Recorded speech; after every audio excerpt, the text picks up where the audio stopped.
Oh, goody. Alright, what's going on everybody?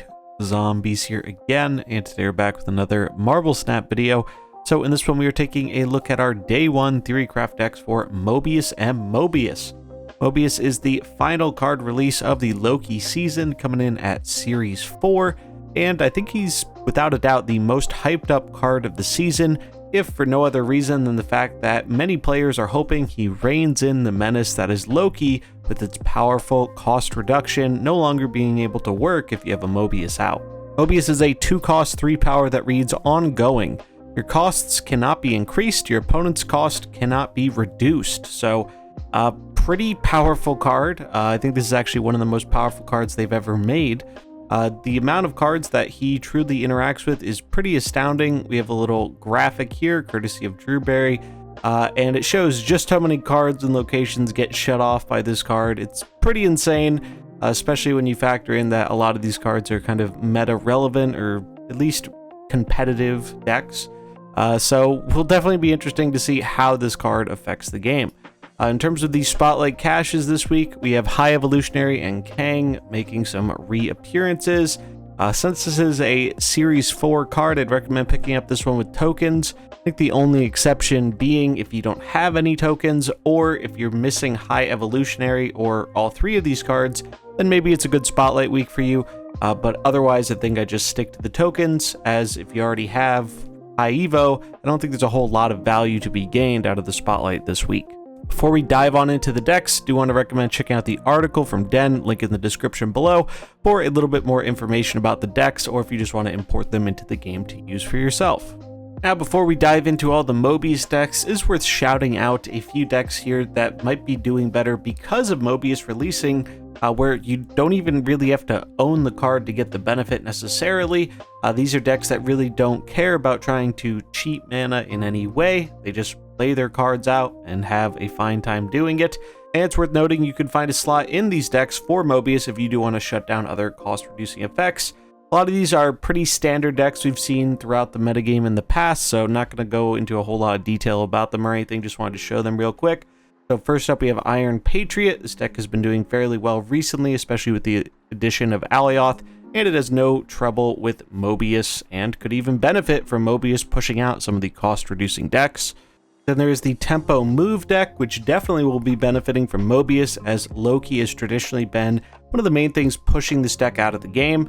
This was actually one of the better decks last meta before the introduction of Loki, so with Mobius being able to hopefully push him back a bit, maybe this one can finally have some time to shine again, and it's also another one that wouldn't be hard to fit in Mobius if you want. Then there's the Ramp archetype. Ramp has been doing really well as of recent, and it's another one where, yes, it shuts down your wave, but they're not going to have Mobius every game, and you can use Electro in order to be able to ramp out and cheat stuff out without having to worry about Mobius's restriction. Then Lockjaw, another way to get around it as well, as Lockjaw's cheating stuff out of the deck, so you don't actually have to worry about any cost reduction shenanigans in order to get your big things into play. Speaking of cards that benefit from Mobius's addition, Kitty Pryde has got to be one of the most impactful of the bunch.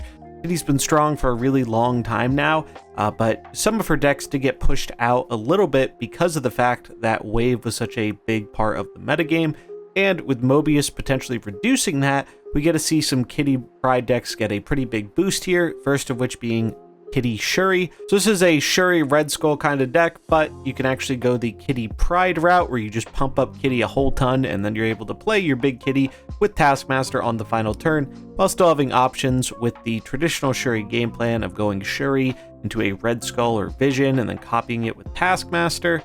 Pretty standard list here, just gets the nice addition of Mobius here to help shut down its counter in Wave, as well as shutting down other powerful decks like Loki. Bounce is another deck that has traditionally had some issues with Wave being a big part of the meta, though previously Bounce was able to get through the waves on turn 5. I think the addition of Loki really made that a lot harder, because Loki being able to make better use of your Iron Man was a pretty big problem for the deck, as Iron Man was one of the main ways that the Bounce deck was actually able to get through the Wave lockout.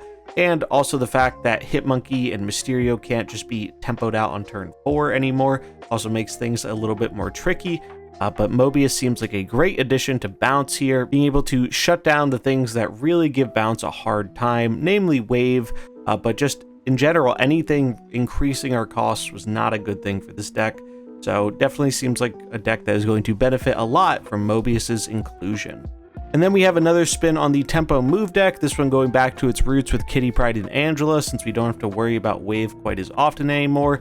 We have some hard-hitting finishers in Legion and Arrow, Chavez for a bit more consistency, all the good move cards, and Jeff, Craven, Nightcrawler, Silk, Spider-Man, Miles for a bit of payoff, and Mobius to shut down the effects messing with mana cost for the opponent and keep us nice and safe from opposing waves. And to round it out, we have two Thanos decks here. First up, Thanos Zoo. So Thanos Zoo, always been a pretty decent style of deck, was hit pretty hard by the Soul Stone nerf.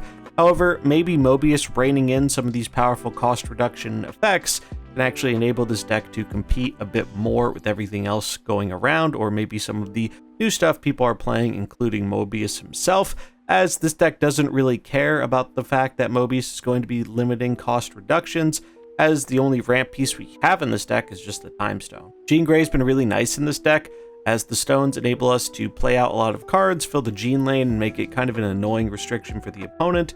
We have Professor X as a good lad hit, something to cheat out with Time Stone, just lock down a lane. Claw gives us a bit of flexibility in spreading our power around, and we have so many ongoing effects that Spectrum is a very worthy include to give a bunch of power boost at the end of the game. And then last but not least, we have a bit more of a Thanos control style archetype. This is another one that was really popular but fell off a bit after the Soul Stone nerf, and maybe the addition of Mobius as well as the buff to Shadow King can help it out a bit. This is a deck that really tries to control the board with things like cheating out Professor X with your Psylocke or your Time Stone, having high impact cards that can swing a lane with Valkyrie or Shadow King, and being able to spread its power around the board to keep your opponent guessing where you're really going to be going during the final turn of the game. Things like Jeff, Claw, and Vision. Blue Marvel gives us a nice buff to the whole board so we can spread that power around and benefit from our stones, and Armor helps guarantee that our stones aren't going to be blown up by any opposing Killmongers, as well as shut down any destroy decks you might happen to run into. And there we have it. That is going to wrap it up for our day one Mobius decks. So as always, link in the description of the article if you want to grab any of these decks for yourself. And I'd be curious to hear what you think about Mobius and what kind of decks you're interested in playing with him. Thought it was neat to see that we have some decks here that can kind of make use of the fact that everybody's probably going to be playing Mobius by just playing good decks that really don't get hosed by his effect.